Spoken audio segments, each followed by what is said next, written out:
Hey folks, Jim Thomas here, Fitness Management and Consulting. Welcome to our channel today. We appreciate you being here. And if you have not yet done so, please consider hitting that subscribe button. If you like the information we provide, click that like button below. And as always, check out the links below for additional opportunities and additional ways that you can grow your business. Now, our topic today is how to build more creativity in your gym. How to get more creativity in your gym. What are some strategies we can use to do that? And I want to walk you through a few things that we've used in the past, that help us accomplish this. Okay? Because it's not all going to be on your shoulders. How much can we gather and get from everybody else? We want to use all the resources around us. And so, number one, read as a team. Here's how I would do it, is when I conduct a meeting, when we're doing these kind of things, I might prepare an agenda, and maybe I've got 10 bullet points on that agenda, and I got 10 things that I'm talking about. And one of the things I will do, I'll just go around the room, whoever's in that group with us, and first person on my right, they're going to read that first paragraph. And I'm going to ask them to read it. I'm going to ask them to comment on it. Give me your thoughts on that. What do you think, good or bad? And then I'm going to engage everybody else to, hey, give your opinion. What do you think of what that person just said? What do you want to comment on that?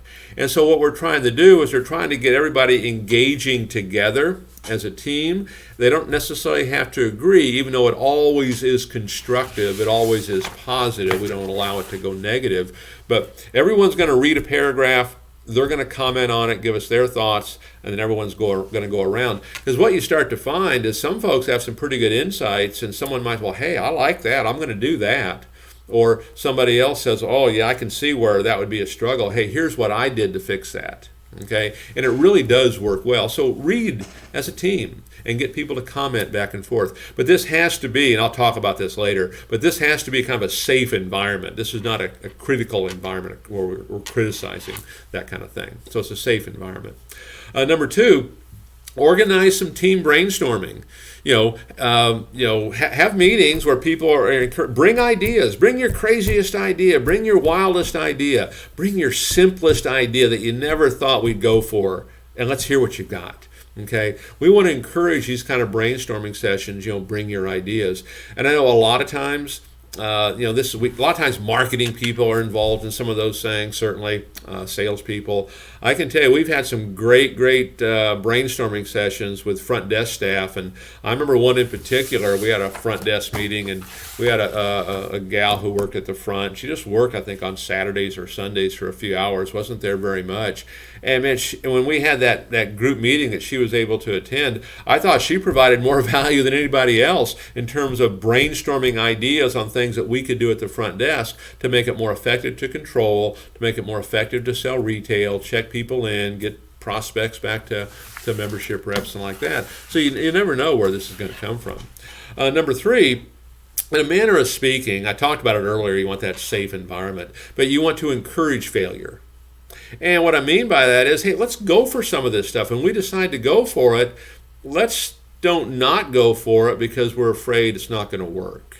Okay? Hey, if it doesn't work, hey, we gave it 100%. Great. It's a safe environment here.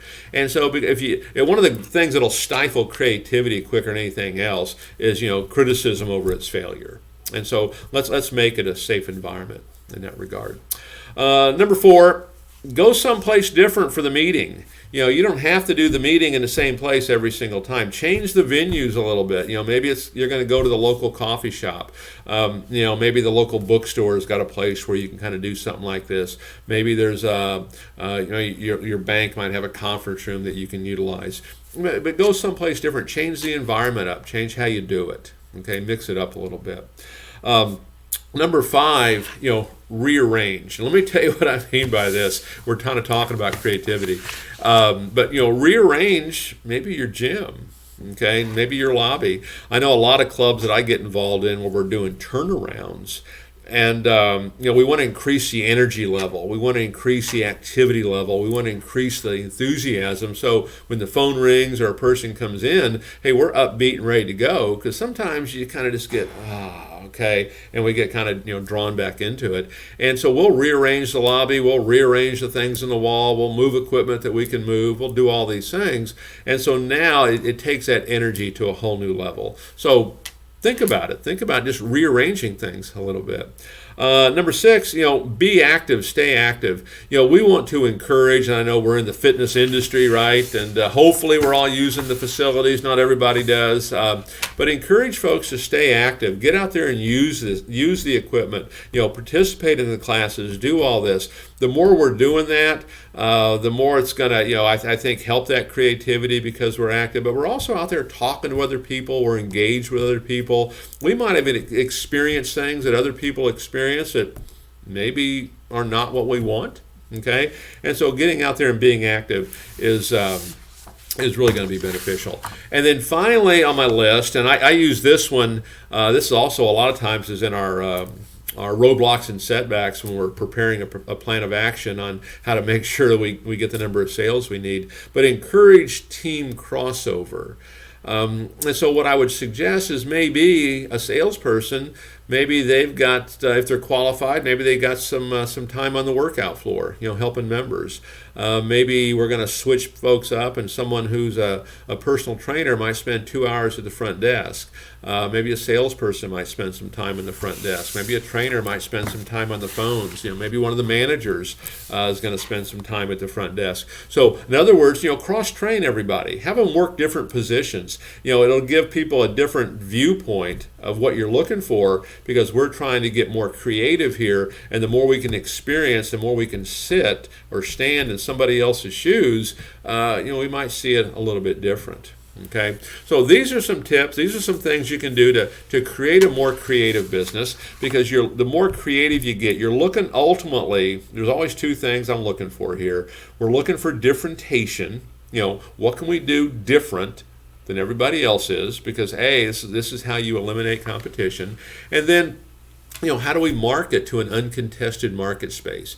And instead of just marketing to that group that we know is already interested, how can we expand that? Because now all of a sudden, if you're doing something different, you're marketing to an audience that nobody else is marketing to, you really eliminate your competition. So from where I sit, that's the drive behind building a more creative business and getting more creative in what you do.